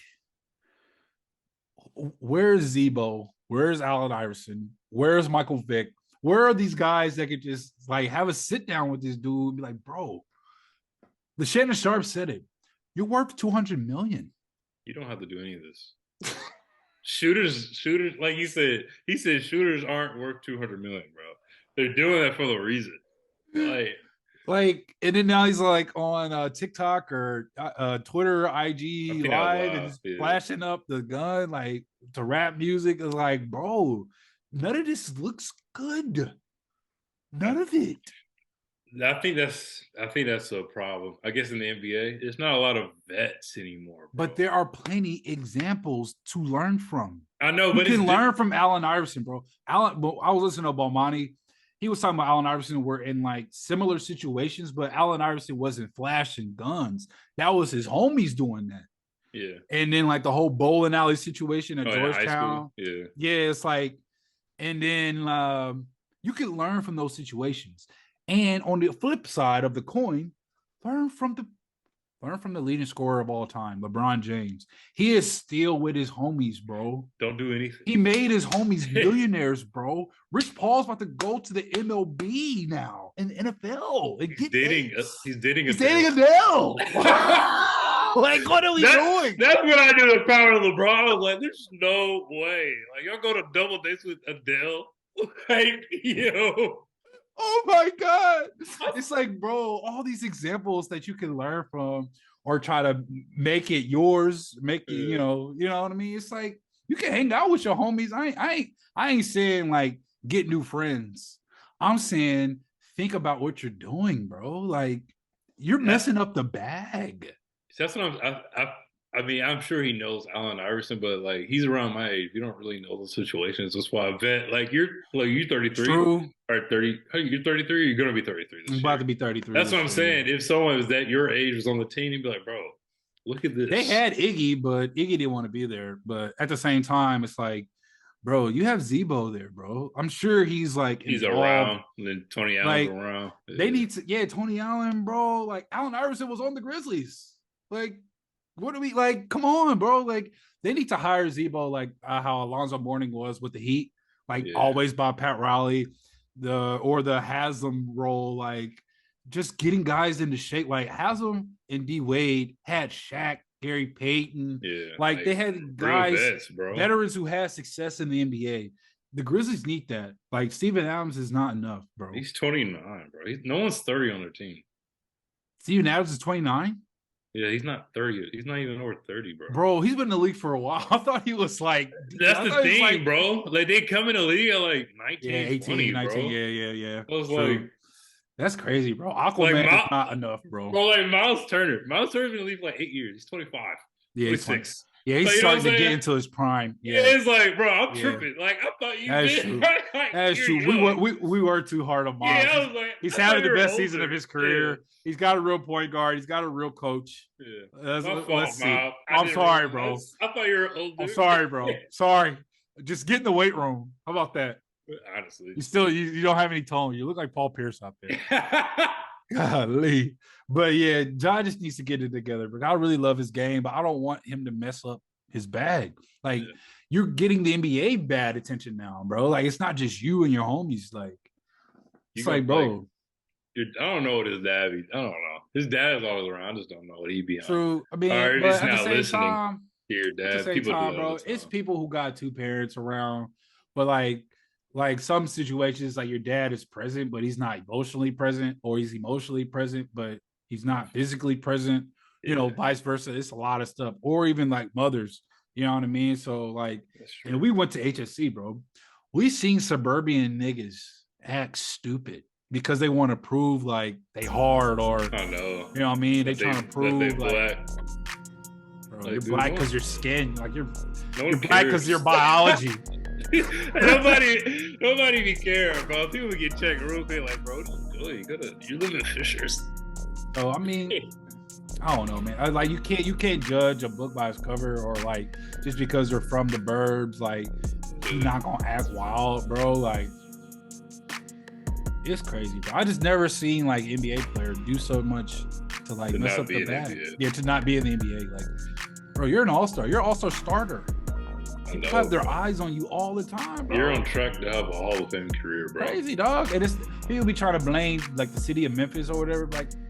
Like Memphis has its own challenges, like any other city in the United States, bro. Like Dolph got killed in Memphis.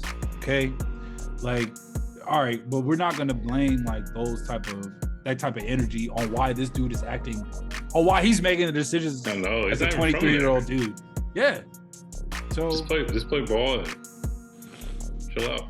It's your daughter. Be with your daughter. That'll get you out of trouble. They say though, oh my guy Dre, he was like Josh's sister is the reason why all these young niggas come into the house, because she's in high school. Yeah, she's in high school. It's like my brother's in the NBA, come through. Man. I mean, if you were the NBA, I would have people come to the house too, but like not hood ass niggas. Like you gotta watch who you bring around your family, bro. Like you know, I don't know, bro. I want better for Ja because I like his game, bro. Like I know it's crazy. But all right, let's switch again. What else can we talk about? Oh, you saw Creed 3 last night. Yeah. Can you give us a non-spoiler review? Because I haven't seen it yet. Review. Non-spoiler review. I guess to start off, I rated probably like a 6.5. Like, wow. like it wasn't bad, but it wasn't great. You know what I'm saying? Wow. You know what I'm saying? Wow. Okay, let's. I already know Michael B was mid. I don't even gotta go. Like, all right, Michael B. He has his moments. He's like inconsistent throughout the movie with his acting. Oh, you know what I'm saying? Okay. Yeah, I'm gonna give him a little grace because he directed the movie, bro, and that's a lot of focus to like act, direct other things, actors, the lighting, like it's a lot. So I'm gonna give him a little grace. He was a player coach. He was Bill Russell. Like he was good. Like his acting was inconsistent. Tessa Thompson was really good. Obviously, Jonathan Majors was good. I like Jonathan Majors. You know how Denzel got a face? He does. John Majors had his own level. Bro, I noticed it in the plane movie that he was in. I noticed that. And in Antman, I was like, that's his Denzel. That's his Denzel face. Like, bro, I can't repeat that face because it's like it's really hard. Like he's good at like showing his emotions through his face, and I think that's one of the reasons why Michael B is like inconsistent. He doesn't like he talks, but like he doesn't really show on his face, so it's kind of hard to believe. That's one thing about Michael B, bro. Like he don't make me believe that he's in the role that he's in. I feel like he was okay in Killmonger, but it, like you said, it was inconsistent. Like it had moments, but it was like, all right, bro, I don't know. But then that the Amazon Prime movie where he was like it was in military or war. I didn't like that. A lot of people like that. I don't know. It's just I don't know. He's missing something. It's something. Bro. Yeah, it's just something small. Like I can't. It's like something small, but once he finds out, it's like, oh wow, okay. Yeah. I want to see Jonathan Majors in more of a villain role that's not like a Training Day. Like he would be great in like a modern day Training Day, but not Training Day, where it's not sitting around like boxing or like a superhero. Like a regular life villain. He wasn't a villain in this movie, but Last Black Man in San Francisco, he did great.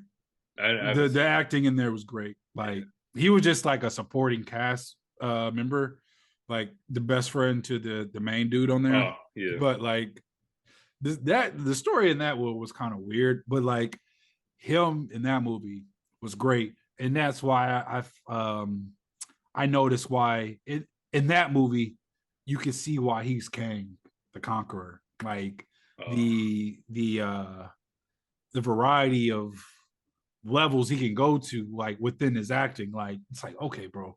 Because at the end of the Last Black Man joint, he has like a monologue on stage, like doing a one-man play.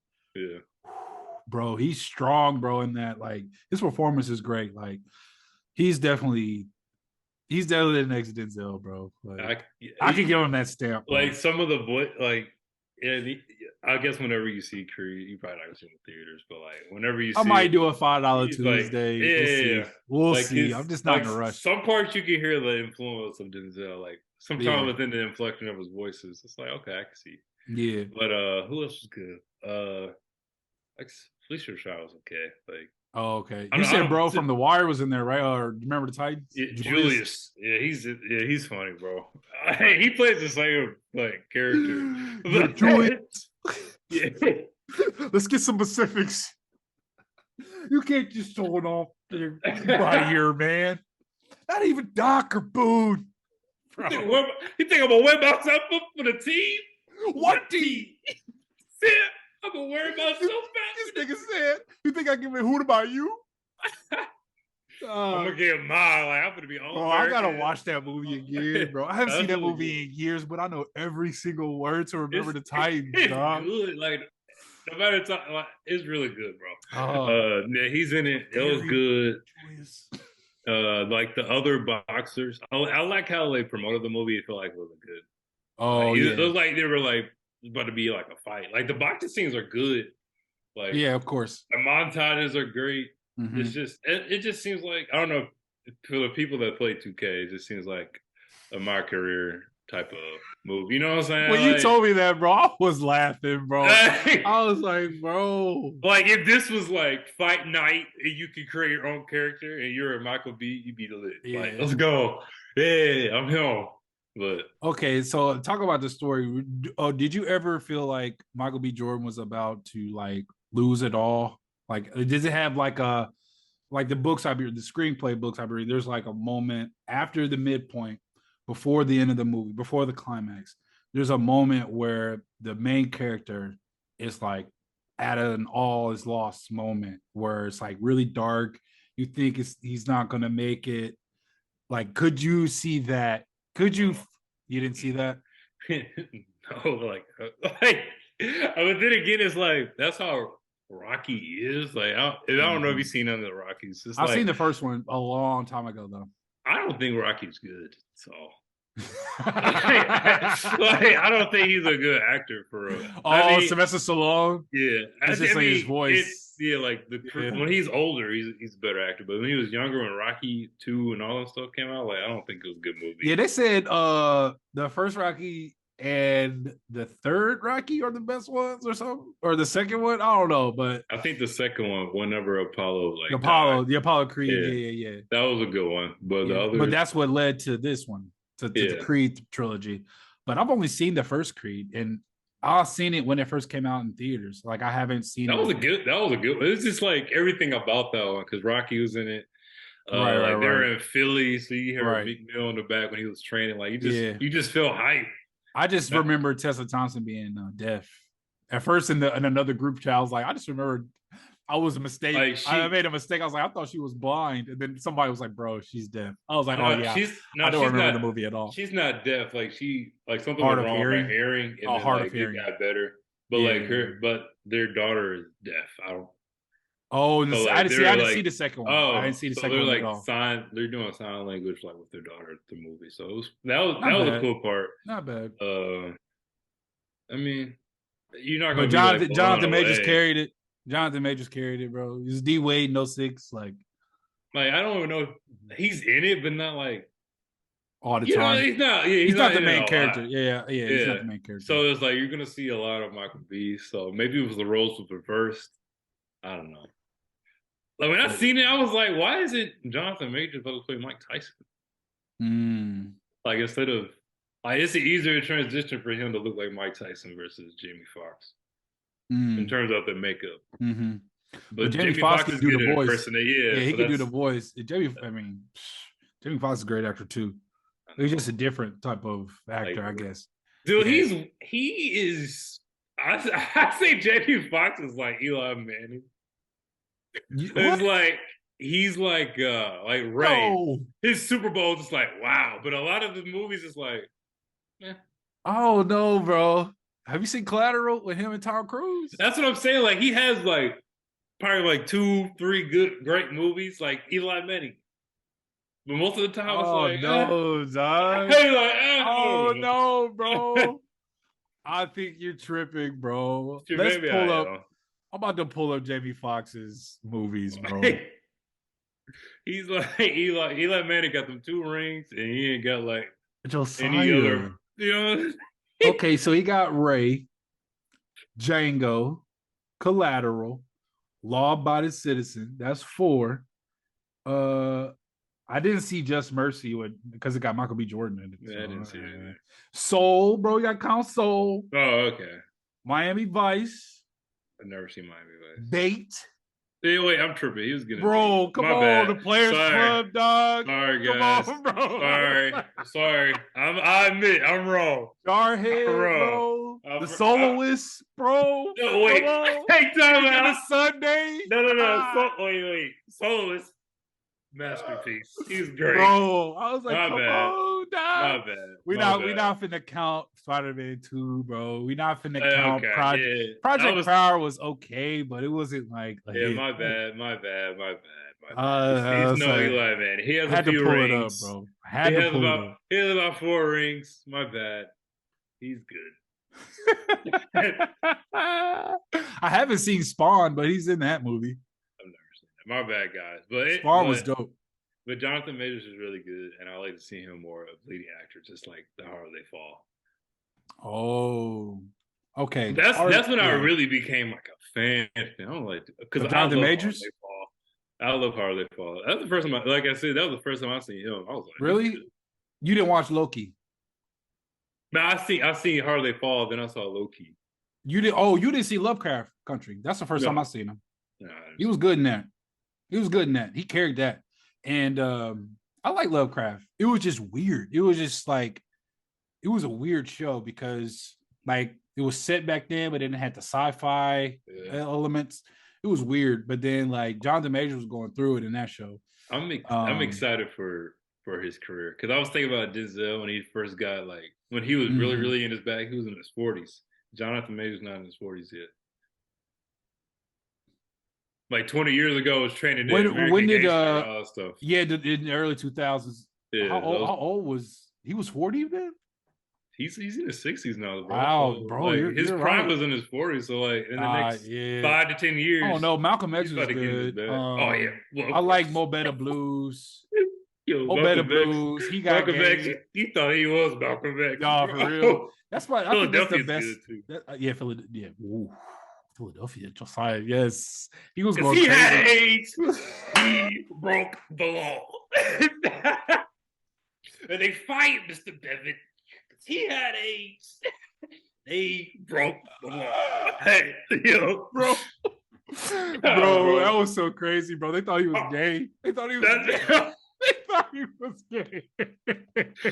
Wait, Denzel had another movie. Man. He put a real life character like in Africa. Oh, really?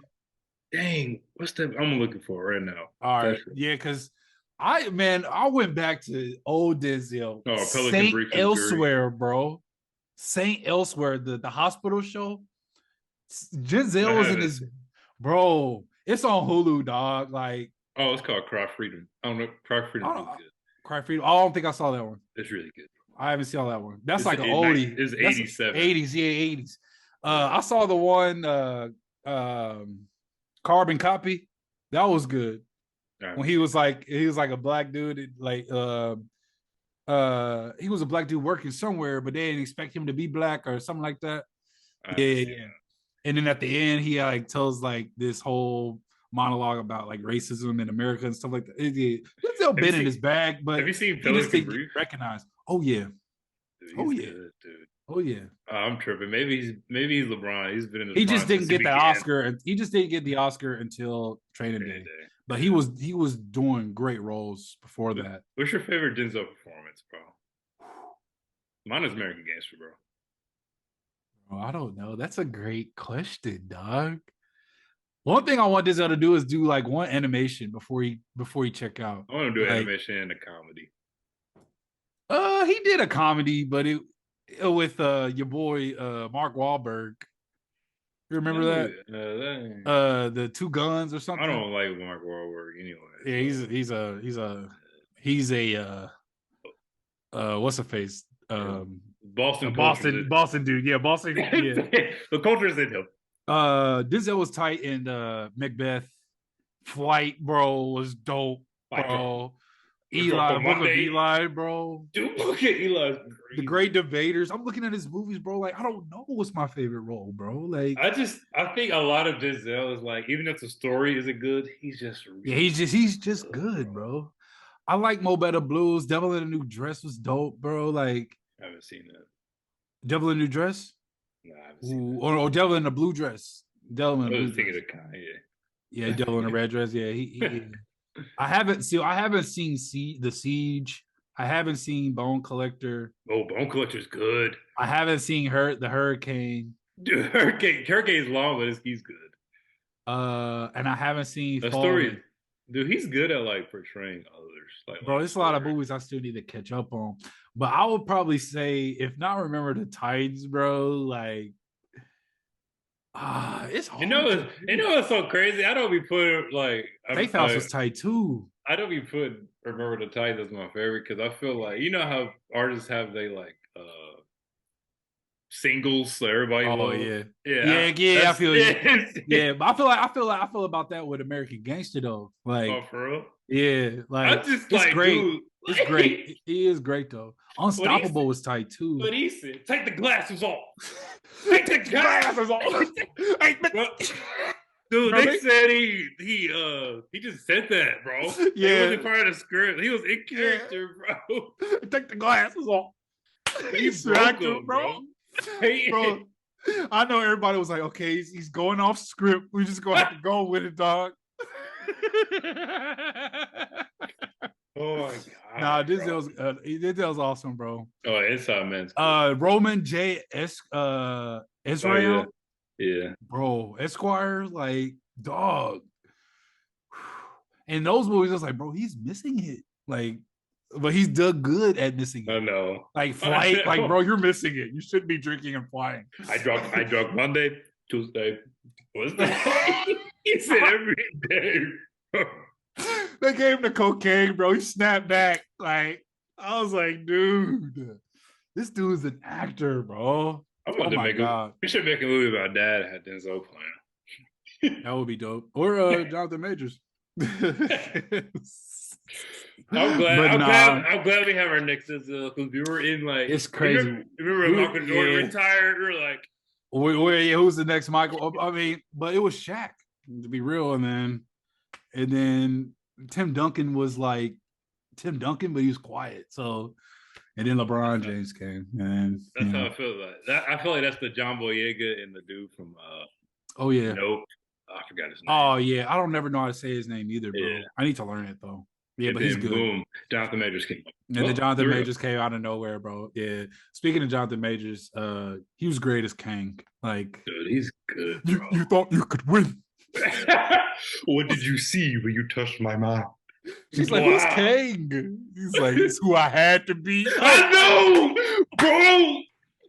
That's what after the Tatiana, I was like, bro, he's acting. I was like, dog, this dude is killing it, bro. He's killing it. It's just like who I had to be. I feel like they should have shown more of the Kang background, bro. That's what I really want to see him as just being like him, like bro. They had the little quick flashes of him like burning the timelines or burning the worlds with the incursions.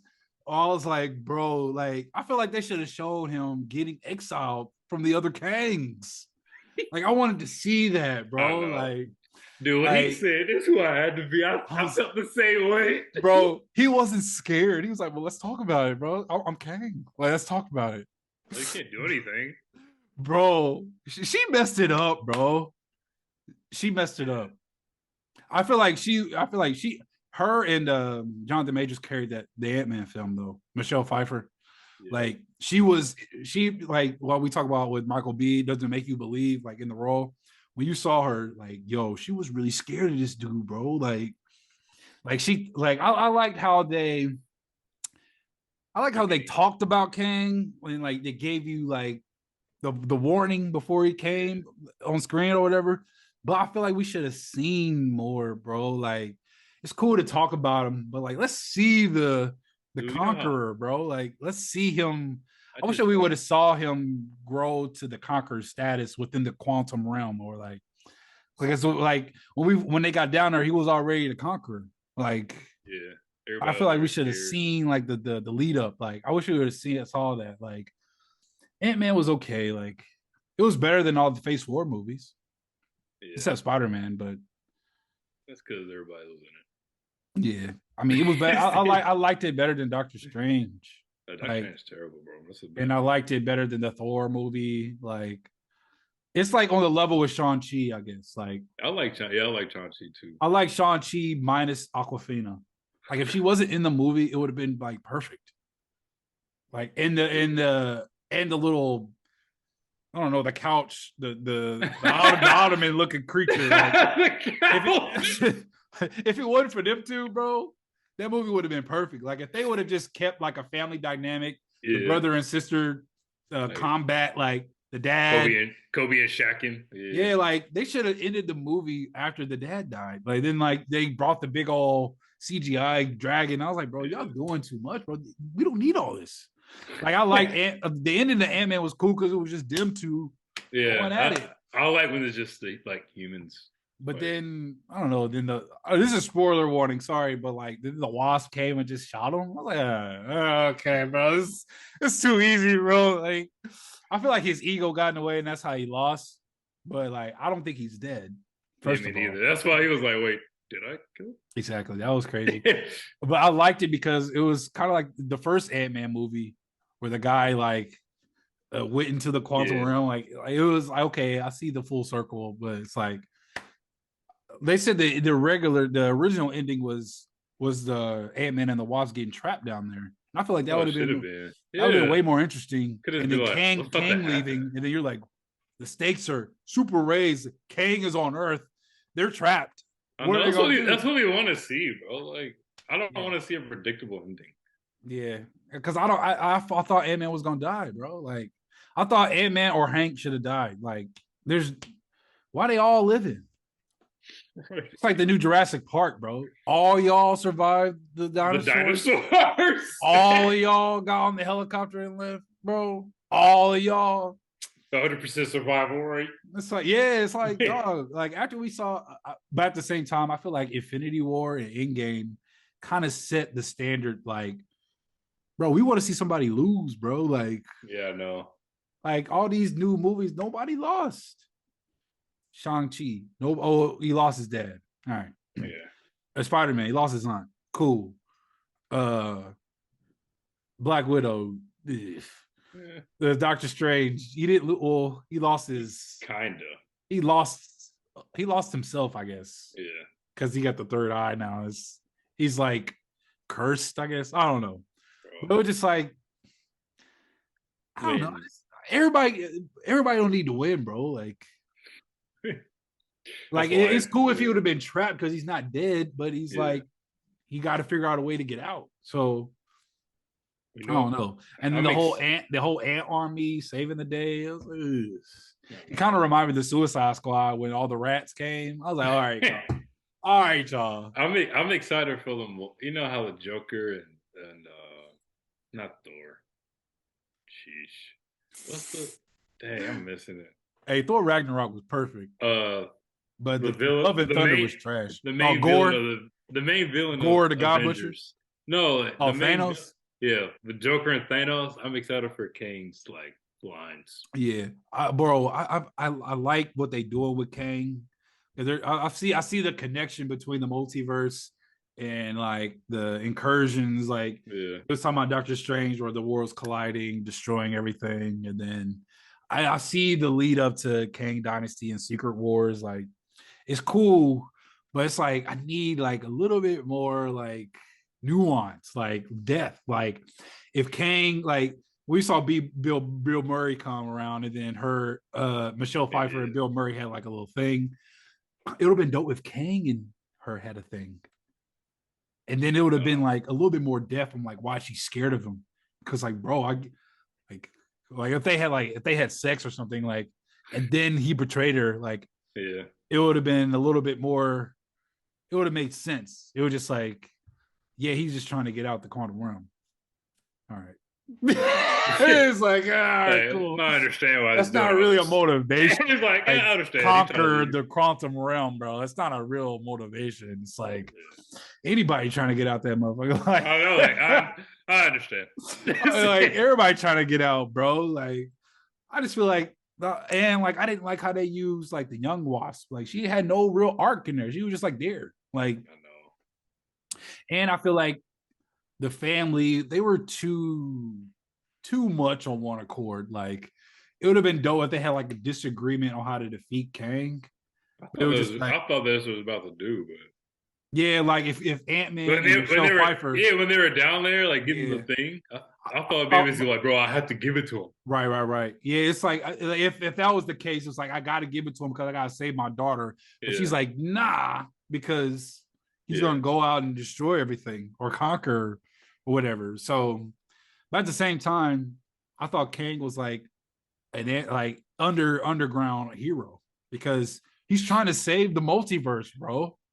He's trying to save the multiverse from all his variants, and then he has to like conquer or destroy other worlds so the multiverse won't like explode and like everything else dies. So like you said, bro, it had moments, bro, but it's like, I don't know, bro. Like Marvel, bro, like they gotta revamp, bro. Like, I need DC to revamp. I know they are, but like I want more like Dark Knight stuff. Yeah, I think DC is going to be really. I feel like they're gonna be cool. Like the second Suicide Squad was pretty good, and I feel like it's gonna be like that. Like so, like is like the Batman that we know, is that gonna be like is that gonna be their Iron Man? The Batman, like Robert Pattinson Batman. Yeah. All right, so the DC stuff is like they got the DC universe, but then like they have like a multiverse element too, where it's like the Pattinson Batman that the new Batman that we saw, that's like DC Elseworld, and it's not technically in the universe, but it's in the multiverse type of thing. So like they're gonna restart everything with this new Flash movie with the nasty Flash. Like that dude is he's nasty. The nasty Flash, bro. Cause it's like, bro, he did all this stuff, bro. He's like messing with kids and stuff, and then like he has this big movie coming out. I understand why they're still releasing the movie because they invested a lot of money in there. They got Ben Affleck and Michael Keaton in it and like all this other people in it. So they got to put the movie out. But they're trying to reset DC with this movie. And then, so when did Iron Man came out like 07, 08? That's when Dark Knight was around that time. Maybe DC would have been like, wait, hold on. Yeah. Let's add Superman right here. Right. But the Man of Steel came out 2012, and then that was good. And I liked it too. And then I like Batman vs Superman. People don't like it, but I liked it. I liked it, bro. I liked the Lex Luthor dude. He was setting him up. I just didn't like how like all that was closer to Christian Bale's Batman, and it just switched. Yeah. I don't want to watch this. But like I said, like they're just doing like the Elseworld thing, like, and then like the universe is gonna be like revamped. Like they're gonna have another Batman, like they're bringing in Robin, like Damian Wayne Robin, like So, and they the rumor is Ben Affleck's gonna direct that, so. That one might be good because Gone Girl was dope. Have you seen Gone Girl? Dude, Gone Girl. I see it when it came out in theaters. Bro, I was late to it. I watched it like maybe like last month, bro. I see it when it came out. That movie's good, bro. Well, you're in theaters, you feel your heart like. Yeah, I was like, and then the twist with the lady. I was like, yes, you're crazy. Like, well, like, what's happening? That was crazy, bro. Like you really thought Ben Affleck was trying to hide everything, but he's actually telling the truth. Like that was crazy. Another movie you should watch is See How They Run. They got the black dude from Selma who's playing MLK. And that's a good one. It's on HBO. It's like a mystery. Oh, yeah. Speaking of black actors, so I guess if you do see Creed in theaters, the previews leading up to it, it's a lot of good black movies coming out. It seems like really. It has the one about the first black player in the NBA. Dope. George Foreman. That looked pretty good for the previews. The Tiana Taylor one. That looks like a good movie. I think I saw like a little bit of the previews on Instagram with that. That was my first time seeing the previews. I was like, this looks good. It looks. We'll see. It looks. I don't hold my horses with Tiana Taylor because I don't know how like great she is yet. So I'm gonna lower my expectations for that. So because like I feel like a lot of black stuff, bro, like they just want to show you black people are on TV, or like they just want to show you black people on screen. Like people look good. The production set looks good. The clothes look good. The black people look good. It's like kind of like the new Fresh Prince Bel Air vibe. It's like everything looks good, but it's kind of mid. You know what I mean? Like the season 2 is out for Bel Air. I haven't seen it. And Desiree was watching, I think the first episode. It was, I think it was a little bit better than the first season. Like, because Carlton and Will, like they're like buddies now, but now they're in like this black leadership group at the school trying to make differences. So I could see the potential, but I haven't watched any other episodes. I was just halfway watching it. So, and then like Will has like the new basketball arc where like the new coach, there's like his new trainer there. He's trying to work with him, but he's like, I can't accept new clients right now, but you got potential. So, you know, he was like, bro, he was like back in Philly, you was averaging 27 points. Now you average like 17. I was like, oh, okay. I see. So, but I just want they should have Julius on there. I just want the story to be good, the strength, and then that's what everything else can be icing on the cake. I think the Tiana Taylor one, it looks like the story's good. Like it's gonna be good, just based off the previews. Yeah, I don't know how the acting's gonna be. Just like I don't know. Yeah, I'm reading this book called Save the Cat. It's about like screenplay writing and stuff. Like, and like the beat, like the story beats I was telling you about, like with all is lost, the midpoint, all that. Like after reading this, bro, and like seeing movies, you can tell what is mid. You can tell like how, like you can tell the difference between like a Woody Allen movie or like a Christopher Nolan movie versus like Creed. Or like something like Nolan is just really, really good. Oppenheimer come out this summer too. Ooh, I'm excited. I'm already got it in my mind. I'm gonna see it twice. Ooh, I'm excited. I already got it in my mind. Like I might see it on the weekend and then Tuesday for $5 Tuesdays or something. Christopher Nolan got a name. We're just like, I'm just gonna see it because it's him, bro. Like he hasn't failed us. He doesn't have a mid movie. He doesn't, bro. None of them are mid. Even you know how Dunkirk, bro. Dude, Dunkirk is hard, bro. That's like the best war movie I've seen in a while, bro. You just watching it like Saving Private Ryan was good, but like this movie, like I was like, dang, bro, he's good. And I'm not a big war type of movie type of dude, but a lot of people like war movies. But it's like I like how that was shot. Yeah, like a lot of the one takes and stuff like that. Like, dude, I feel like I'm in it. And like how it played with time. Like you didn't like the movie's not linear. Yeah, it's like from you go from the planes coming to the dudes. It's like, oh my god, bro! I was like, dude, this movie is great. Dude, and like Memento, Insomnia, bro. Like how they, bro, this dude is crazy, bro. Dude, have you seen the last time you seen Batman Begins? That movie's great. I know. That movie's great, bro. I saw it a couple months ago. Yeah, I was like, wait, I didn't gonna watch the trilogy of that one again. I was just focused on Dark Knight. I will have to watch that again, bro. Have you seen Memento? No. You got to. That's another movie where he plays with time, but that movie goes backwards. Like you think it's linear, but it's backwards. Like it's a mind-blowing type of, it's like, you know how Tenet was like, oh my god, bro, he's playing with time and you're messing with my head, bro. What's going on? It's Memento is like that. It's like he starts from the end, but it's like the dude figuring out the beginning of his ending. You know what I mean? Did you like what's it called? I like Insomnia too. Insomnia was dope with Robin Williams and Al Pacino. Have you seen that? No. Bro, you gotta go through the movies with Christopher Nolan, bro. Did you like Inglourious Bastards? I know that's not Christopher Nolan, but that's Tarantino, right? Seen that. Yeah, I seen that last year. That's dope. Brad Pitt's a good actor too, bro. He killing. He slept on, bro. He's been killing, bro. Him in Fight Club or him in Burn After Reading, bro. Dude, this dude. He slept on. Or Once Upon a Time in Hollywood, bro. Have you seen that? Yeah, I seen it. Oh my gosh, dog. Him and Leo was going crazy in that movie. Dude, Leo is every scene, bro. He was crying to the little girl, bro. I was like, dude, it's going crazy, bro. Like Michael B. Jordan, like, do you watch film? Like,